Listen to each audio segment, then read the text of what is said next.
Friends, मैं new development bank के अध्यक्ष हर एक्सेलेंसी दिल्मा रूसेफ का अभिनंदन करता हूं। पिछले 10 वर्षों में यह बैंक ग्लोबल साउथ के देशों के विकास के लिए महत्वपूर्ण विकल्प के रूप में उभर रहा है। भारत के गिफ्ट सिटी के साथ साथ अफ्रीका तथा रूस में रीजनल सेंटर्स के खुलने से इस बैंक की गतिविधियों को बल मिला है और लगभग $35 बिलियन के डेवलपमेंट प्रोजेक्ट्स सैंक्शन किए गए हैं। एनडीबी को डिमांड ड्रिवन सिद्धांत पर काम करते रहना चाहिए और बैंक का विस्तार करते हुए long term financial sustainability, healthy credit rating और मार्केट एक्सेस सुनिश्चित करने पर प्राथमिकता रहनी चाहिए। फ्रेंड्स, नए स्वरूप में ब्रिक्स $30 ट्रिलियन से भी ज्यादा बड़ी इकोनॉमी है।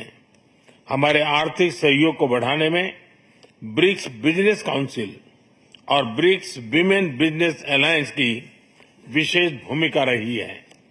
इस वर्ष ब्रिक्स के अंदर WTO reforms, trade facilitation in agriculture, resilient supply chains, e commerce और स्पेशल इकोनॉमिक जोन को लेकर जो सहमति बनी है उससे हमारे आर्थिक सहयोग को बल मिलेगा।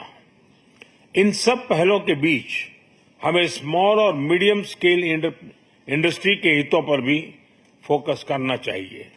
मुझे खुशी है कि 2021 में भारत की अध्यक्षता के दौरान प्रस्तावित ब्रिक्स स्टार्टअप फोरम इस वर्ष लॉन्च किया जाएगा। भारत द्वारा दिया गया रेलवे रिसर्च नेटवर्क का इनिशिएटिव भी ब्रिक्स देशों के बीच लॉजिस्टिक्स और सप्लाई चेन कनेक्टिविटी बढ़ाने में अहम भूमिका निभा रहा है। इस साल ब्रिक्स देशों में यूनिडो के साथ मिलकर इंडस्ट्री 4.0 के लिए स्किल्ड वर्कफोर्स तैयार करने पर बनी सहमति बहुत ही महत्वपूर्ण है। 2022 में लॉन्च किया गया ब्रिक्स वैक्सीन R&D सेंटर सभी देशों की स्वास्थ्य सुरक्षा बढ़ाने में मदद कर रहा है। हमें डिजिटल हेल्थ में भारत का सफल अनुभव ब्रिक्स पार्टनर्स के साथ साझा करने में खुशी होगी। फ्रेंड्स, क्लाइमेट चेंज हमारी साझी प्राथमिकता का विषय रहा है। रूस की अध्यक्षता में BRICS open carbon market partnership के लिए बनी सहमति का स्वागत करता है। हेलो नमस्कार दोस्तों, मैं आपको बताने वाला हूं कि मोदी जी का क्या होने वाला है। मोदी जी बोले, हम युद्ध नहीं बातचीत के समर्थक हैं। आतंकवाद पर दोहरा रवैया नहीं होना चाहिए। थोड़ी देर में चीन के राष्ट्रपति से मिलेंगे। तो चलिए जानते हैं। रूस के कजान शहर में ब्रिक्स समिट का बुधवार को दूसरा दिन है। पीएम मोदी आज 2 मीटिंग में शामिल हुए हैं। उन्होंने कहा कि ब्रिक्स देशों को आतंकवाद के खिलाफ एक साथ लड़ना होगा। इस बार इस पर दोहरे रवैया नहीं होना चाहिए। तो अभी हम पीएम मोदी के भाषण को सुनते हुए बताना चाह रहे हैं कि उन्होंने कहा कि UNSC के रिफॉर्म करना जरूरी है। एक अन्य स्पीच में पीएम ने कहा कि ब्रिक्स नए रूप में विश्व की 40% मानवता और लगभग 30% इकोनॉमी का प्रतिनिधित्व करता है। पिछले 2 दशक में संगठन ने अनेक उपलब्धियां हासिल की हैं। मुझे उम्मीद है कि ब्रिक्स वैश्विक चुनौतियों के लिए और अधिक प्रभावी माध्यम बनकर उभरेगा। पीएम ने कहा कि हम युद्ध नहीं, डायलॉग और डिप्लोमेसी का समर्थन करते हैं। जिस तरह हमने मिलकर कोविड जैसी चुनौतियों को परास्त किया, उसी तरह हम भावी पीढ़ी के सुरक्षित, सशक्त और समृद्ध भविष्य के लिए नए अवसर पैदा करने में पूरी तरह सक्षम हैं। कुछ ही देर में मोदी की मुलाकात चीन के राष्ट्रपति शी जिनपिंग से होगी। तो तो चलिए जानते हैं इनका भाषण और भारत में स्पीच भी आगे सुनते हैं, तो ग्रीन लास्ट ग्रोथ, तक वीडियो में बने रहिए। क्लाइमेट रेजिलिएंट इंफ्रास्ट्रक्चर और ग्रीन ट्रांजिशन पर विशेष रूप से बल दिया जा रहा है। International solar alliance, coalition for disaster resilient infrastructure, mission life यानी लाइफस्टाइल फॉर एनवायरमेंट, एक पेड़ मां के नाम जैसे इनिशिएटिव लिए गए हैं। पिछले वर्ष COP28 के दौरान हमने ग्रीन क्रेडिट जैसे महत्वपूर्ण पहल की शुरुआत की।